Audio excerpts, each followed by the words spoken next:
From Studio 1A in Tampa, Florida, comes a talk show that really feels your pain and tells you like it is.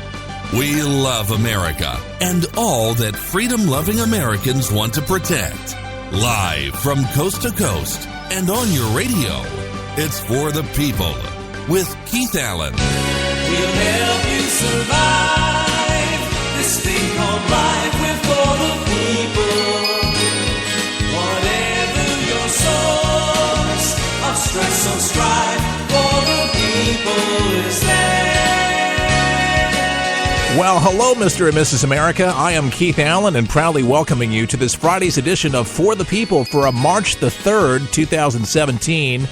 A big program lined up for you. Just getting started with March, and it is windy out. I did take to the my workout today, and without incident. I just did not use the left brake. Still haven't got that fixed over the weekend. Hopefully, amongst a million other things that I need to do, I will bring that bike in so I'm not called Flip. But one of our listeners, Bob, you know who you are. Into the news today, this is good news, and I was really hoping for some kind of resolution to whoever's tipping over these graves and making phone calls and vandalizing things. The Jewish community has been very frightful, and rightly so. Apparently, a jilted ex-boyfriend is behind the at least 8 of the scores of threats made against Jewish communities and the community centers nationwide, plus a bomb threat to New York's Anti-Defamation League in an effort to harass and vilify, of all things, you're not going to believe this, folks, his former girlfriend, according to federal officials today. Juan Thompson, that's his name. He was arrested in St. Louis and will appear in federal court in Missouri this afternoon on charges of cyber stalking. And there was no information on an attorney who could comment on his behalf at this moment as we're looking into the story. But I'll tell you, been praying, just angry over a girlfriend and doing stupid. I mean, you definitely show your true colors when you do things like this. You lash out at other people. You hurt other people because you can't get your way. Obviously, an issue, and that gentleman definitely needs some serious counseling, but good thing he's in custody. According to federal authorities, they say Thompson dated the woman until last summer. This new information that's coming out as we speak, when they apparently broke up. Then the following day, her boss received an email purporting to be from a national news organization saying that she'd been pulled over for drunken driving. And the harassment got worse from there, federal officials said. The Anti-Defamation League received an email on February 21st that said that she was behind the bomb threats to JCCs, and there would be more the next day. On February 22nd, it received a phone-in bomb threat. Remember that one? And he also claimed that she was responsible for placing a bomb in a Jewish center in Dallas, and also emailed the JCC in San Diego saying that she wanted to kill as many Jews as soon as possible. The federal authorities and officials have been investigating 122 bomb threats called in to nearly 100 Jewish community centers, schools, child care, and other similar facilities in 36 states. Unbelievable. I guess it still does not explain the tombstones, unfortunately. I thought that was connected, but apparently it's just not. But this was for the Jewish community centers and daycares and schools. I mean, that was wreaking havoc there. But thank God we got one less idiot out on the prowl doing these terrible, terrible things to people. It's amazing what one person can do. I mean, one person. Thank God law enforcement officials found him. I'm sure a lot more information will be coming out about him and how they were able to track him down and trace him and all this other good stuff. But that is good news today, and we need good news, don't we, here on this Friday? If you go to Europe, or if you've been thinking about going to Europe, you may have heard about this. The EU Parliament, they're making a call to end visa-free travels for U.S. citizens. I know a lot of Americans travel, not going to be happy about this, and it's what has been called a visa war. The European Union Parliament yesterday called on the bloc to force American tourists visiting Europe to first obtain visas because the U.S. excludes 5 EU countries from its no visa policy. So according to the Wall Street Journal, they reported that the report is unlikely to change the policy, but reflects hostility among some European politicians to the Trump administration. But we knew there was going to be some backlash. It's unfortunate. We're not Europe. We're the United States. Though we have a lot of great Europeans over here, and we love Europe, we have to remain true to what our values are and what our laws are. And I stand with the president on this issue. We need to vet properly, and until there is a system, and this is a temporary ban, not a permanent one. It's a temporary one. You don't hear them saying it's a temporary ban on visa-free travel for U.S. citizens, not to Europe, but it's a way to get people riled up. It's a way to get people angry, and that's a good thing. It's not that they haven't had any problems themselves with terrorism. Take a hard look at opening up, and what you do when you open up your borders, you get yourself in big trouble. And for people, again, I say this over and over again, that don't assimilate as they should in this country. And then over there, certainly the identity's changed. And when an identity changes from a nation and you no longer meld as an American, you try to make it your country that you came from, that's not very American, in my opinion. And you might think I'm terrible for saying it. Oh, sure, eating Chinese food or eating Colombian food or eating whatever nationality you are, it's not what that means. It just means embracing what it is to be an American citizen and all that stands for.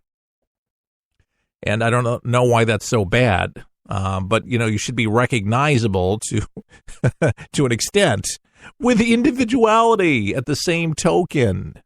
It just didn't love your country. A lot of people from other countries love their place of origin, their place of birth, or not, and then they come to love America because of what it stands for, the freedoms that we really do enjoy. There's just so many people complaining about America these days and how unfair this is and how unfair that is. I'll tell you, I don't know about you, but I'm kind of like sick and tired of it. There's nobody that appreciates this country more than folks in military personnel. MacDill Air Force Base down the road from me. I do the show in Tampa, Florida, and I meet with so many people throughout the months that serve overseas, serve there at MacDill and all over. And they kiss the soil when they come back here. Anybody that served, they love this country. They've seen what it is. They've seen other places. Oh, it's interesting to go other places, but there's no place like home. There's no place like America. I've traveled abroad, and I'll tell you, I feel the same way when I come back. We are blessed. We really are. And I hope people that live in this country, they feel the same. Whether they're leaning to the left or to the right or they're independent, undecided, whatever it is, we live in a great country compared to a lot of other places. I wouldn't want to be in Mosul today. You heard about that big sinkhole that ISIS dug out that's bearing an uncountable amount of bodies that they've terrorized and victimized. Tens of thousands of bodies in this huge hole in the ground that was just found. Unbelievable. Now, there's bad things that happen here. And there's sickos that are over here. But you know what? It's worse elsewhere. And we have a president finally that believes in fixing America first. And infrastructure has been on his mind about bridges. I was just listening to a report this morning about our bridges. Think twice about going over that bridge. Is it safe? They say tens of thousands of our bridges in the United States are not safe. They need repair, and dire repair. That's going to be looked at. We didn't hear any conversation like that during the last 8 years with the Obama administration. Did you? Not much conversation, not any conversation. I was, let's hug a tree. Right? Let's hug a tree. That was his big deal. By the way, Tom Hanks, are you a big fan? You are? Yeah, well, Forrest Gump was good. He was in a lot of other movies. Again, this is another one, Tom Hanks, and we've talked about Hanks, his displeasure with the president. Doesn't like Trump, it's his right. But he sends a gift to the White House, a very nice, apparently a cappuccino machine. And it was a very unexpected gift to journalists who work for the White House or in the press room. And this was delivered yesterday. It's making news. Steve Holland, who covers the White House for Reuters, tweeted, "Thanks for the new coffee machine."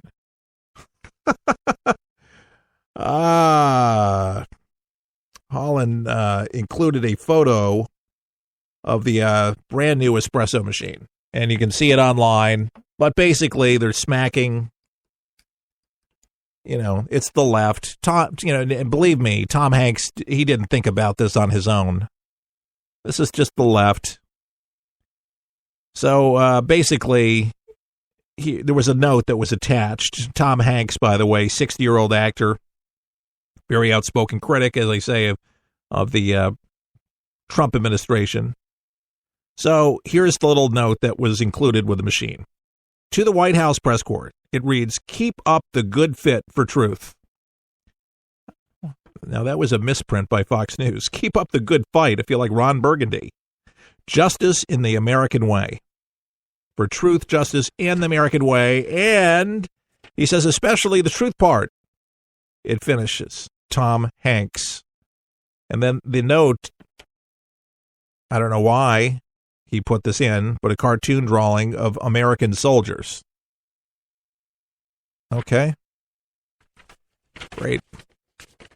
We're going to fuel the hyper press as it is with cappuccino in the press room. Terrific. Well, they'll enjoy it. Thank God Hollywood doesn't control Donald Trump. They tried to bankroll Hillary Clinton in every which way they possibly could at all the fundraisers. And, man, they did outspend the Republicans hand over fist. They have no problem raising the money with entertainment. And, man, they have the entertainers, don't they? But you know something? There's something more real about this country than being entertained.